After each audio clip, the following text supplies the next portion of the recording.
Hello friends, welcome to my YouTube channel. ആദ്യമായിട്ട് video കാണുന്നവരൊന്ന് subscribe ചെയ്തിട്ട് കാണുക കേട്ടോ. നമ്മുടെ ജീവിതത്തിൽ സാമ്പത്തികമായിട്ട് ഉയരണം എന്ന് ആഗ്രഹിക്കാത്ത ആരും ഉണ്ടാവില്ല അല്ലേ?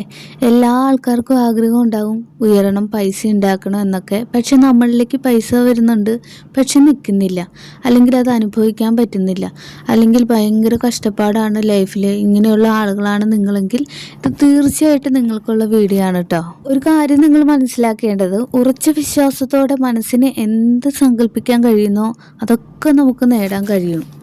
നമ്മൾ പലപ്പോഴും സമൃദ്ധിയെ ആകർഷിക്കുകയാണ് വേണ്ടത്. പലർക്കും ആവശ്യത്തിന് പണമില്ലാത്ത അവസ്ഥയുണ്ടെങ്കിൽ അതിന് ഒരേ ഒരു കാരണം നമ്മുടെ ചിന്തകളാണ്. നമ്മുടെ ചിന്തകൾ പണം നമ്മളിലേക്ക് എത്തുന്നത് തടയുന്നു എന്നതാണ്. നമ്മളിൽ വിപരീതമായിട്ടുള്ള ചിന്തകൾ, വികാരം, ഭാവം എന്നിവയൊക്കെ പണവും മറ്റു നന്മകളിലും നമ്മളിലേക്ക് എത്തുന്നത് തടയും. നമ്മൾ എന്താണ് അതിന് ചെയ്യേണ്ടതെന്ന് വെച്ചിട്ടുണ്ടെങ്കിൽ, പണം ഇല്ല എന്നുള്ള ചിന്തയൊക്കെ മാറ്റി വെച്ചിട്ട്, അല്ലെങ്കിൽ ഇല്ലായ്മയുടെ എല്ലാ ചിന്തകളും മാറ്റി വെച്ചിട്ട് നിങ്ങളുടെ സമൃദ്ധിയെക്കുറിച്ചാണ് നമ്മൾ കൂടുതൽ ചിന്തിക്കേണ്ടത്. നമ്മളെപ്പോഴും സമ്പൽ സമൃദ്ധിയെ പറ്റി കൂടുതൽ ചിന്തിക്കുന്നതിലൂടെ അത് നമ്മളിലേക്ക് എപ്പോഴും അട്രാക്ട് ചെയ്ത് വരുവാണെന്നുള്ള കാര്യം നമ്മൾ മനസ്സിലാക്കണം. ഇപ്പൊ നമ്മളെപ്പോഴും ഇല്ലായ്മയെ പറ്റി ചിന്തിക്കുകയും പറയുകയൊക്കെ ചെയ്യുന്നവരാണെങ്കിൽ അത് ഉടനെ അവസാനിപ്പിക്കുകയാണ് വേണ്ടത്. കാരണം നമ്മളിലേക്ക് തന്നെ ഇല്ലായ്മ അട്രാക്ട് ചെയ്യുകയാണ് ഇതിലൂടെ ചെയ്യുന്നത്.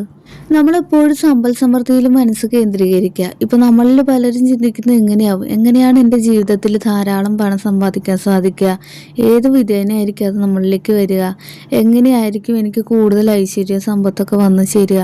ഇത്തരം ചിന്തകളൊക്കെ നമ്മൾ ഉപേക്ഷിക്കുക. കാരണം ഇത്തരം ചിന്തകളൊന്നും നമുക്ക് പ്രത്യേകിച്ച് ഒരു ഗുണവും ചെയ്യാൻ പോകുന്നില്ല. നമ്മളെപ്പോഴും സമ്പൽ സമൃദ്ധിയിലാണ് എന്ന് ഉറച്ച് വിശ്വസിക്കുകയാണ് നമ്മൾ ചെയ്യേണ്ടത്. അതെങ്ങനെ നിങ്ങളുടെ പക്കൽ എത്തിച്ചേരും എന്നൊന്നും നമ്മൾ ആലോചിച്ച് വിഷമിക്കേണ്ട ആവശ്യമേ ഇല്ല. യൂണിവേഴ്സിൻ്റെ കടമയാണ്. യൂണിവേഴ്സ് നമുക്ക് എത്തിച്ചു തരും. ഇതിനു വേണ്ടിയിട്ട് നമ്മൾ ചെയ്യേണ്ടത് എന്താണെന്ന് വെച്ചിട്ടുണ്ടെങ്കിൽ, ഇത്ര മാത്രം ചെയ്താൽ മതി.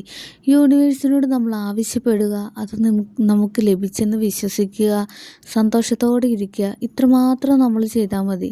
അതെങ്ങനെ നമുക്ക് നടപ്പിലാക്കുക എന്നുള്ളതൊക്കെ പ്രപഞ്ചശക്തിക്ക് നമ്മൾ വിട്ടുകൊടുക്കുക. ഇനി ഞാൻ പറയാൻ പോകുന്നത് പ്രധാനപ്പെട്ട 7 പോയിന്റ്സ് ആട്ടോ. പണം നമ്മളിലേക്ക് എങ്ങനെ ആകർഷിക്കണം, അതിന് വേണ്ടിയിട്ട് നമ്മൾ ചെയ്യേണ്ട 7 കാര്യങ്ങൾ എന്തൊക്കെയാണെന്ന് ഞാൻ ഇനി പറയാൻ പോകുന്നത്. ഒന്നാമത്തെ കാര്യം എന്താണെന്ന് വെച്ചിട്ടുണ്ടെങ്കിൽ, നമ്മുടെ മനസ്സെപ്പോഴും പണത്തെപ്പറ്റി ചിന്തിച്ചു കൊണ്ടേയിരിക്കണം. അതേസമയം പണം ഇല്ലാത്ത അവസ്ഥയെപ്പറ്റി നമ്മൾ ചിന്തിക്കാനേ പാടുള്ളതല്ല. ഒരു ഉദാഹരണത്തിന്, എനിക്ക് ഇത്രയൊക്കെ കടമുണ്ടല്ലോ, ഞാൻ എങ്ങനെ ഇതിൽ നിന്ന് രക്ഷപ്പെടും, അല്ലെങ്കിൽ ഞാൻ എങ്ങനെ അവർക്ക് പൈസ കൊടുക്കും, അങ്ങനെ വേറെ ഒരു വിധത്തിലുള്ള കാര്യങ്ങൾ നമ്മൾ ചിന്തിക്കാൻ പാടില്ല. നമ്മൾ സമൃദ്ധിയിൽ ജീവിക്കുന്നതായിട്ട് നമ്മൾ കരുതുക. അടുത്ത രണ്ടാമത്തെ സ്റ്റെപ്പ് എന്താണെന്ന് വെച്ചിട്ടുണ്ടെങ്കിൽ, മാനിഫെസ്റ്റേഷനാണ്. പണം നമ്മളിലേക്ക് എത്തിയതായിട്ടും അത് വിനിയോഗിക്കുന്നതായിട്ടും നമ്മൾ സമൃദ്ധിയിൽ ജീവിക്കുന്നതായിട്ടും നമ്മൾ മാനിഫെസ്റ്റ് ചെയ്യുക. മൂന്നാമത്തെ കാര്യം എന്താണെന്ന് വെച്ചിട്ടുണ്ടെങ്കിൽ, എപ്പോഴും മനസ്സിൽ സന്തോഷം ഉണ്ടാകുക എന്നതാണ്. നമുക്ക് മുന്നിലുള്ള എല്ലാ നെഗറ്റീവായിട്ടുള്ള കാര്യങ്ങൾക്കും മുൻഗണന കൊടുക്കാതിരിക്കുക. അതിലൂടെ നിങ്ങൾ ആഗ്രഹിക്കുന്നത് പെട്ടെന്ന് നിങ്ങളിലേക്ക് ആകർഷിക്കും കേട്ടോ. അടുത്ത പോയിന്റ്, നമുക്ക് ഇഷ്ടമുള്ള വസ്തുക്കളെ നോക്കി എനിക്കിത് വാങ്ങാൻ സാധിക്കും, എനിക്കിത് വാങ്ങാനുള്ള കഴിവുണ്ട് എന്ന് നമ്മൾ സ്വയം പറയുക. അഞ്ചാമത്തെ കാര്യം എന്താണെന്ന് വെച്ചിട്ടുണ്ടെങ്കിൽ, കൂടുതൽ പണം നിങ്ങൾക്ക് ഉണ്ടാവണമെങ്കിൽ പണം ദാനം ചെയ്യുക. പണത്തിൻ്റെ കാര്യത്തിൽ വിശാല മനസ്ഥിതി നമുക്ക് എപ്പോഴും ഉണ്ടായിരിക്കണം. അടുത്തത്, ഒരുപാട് പണം നിങ്ങൾ കൈകാര്യം ചെയ്യുന്നതായിട്ട് സങ്കല്പിക്കണം. ഏഴാമത്തെ പോയിന്റ് എന്താണെന്ന് വെച്ചിട്ടുണ്ടെങ്കിൽ, നമ്മുടെ ചിന്തകളുടെ ത്രാസിൽ പണത്തിൻ്റെ വശത്തേക്ക് കൂടുതൽ മുൻതൂക്കം വരുത്തുക.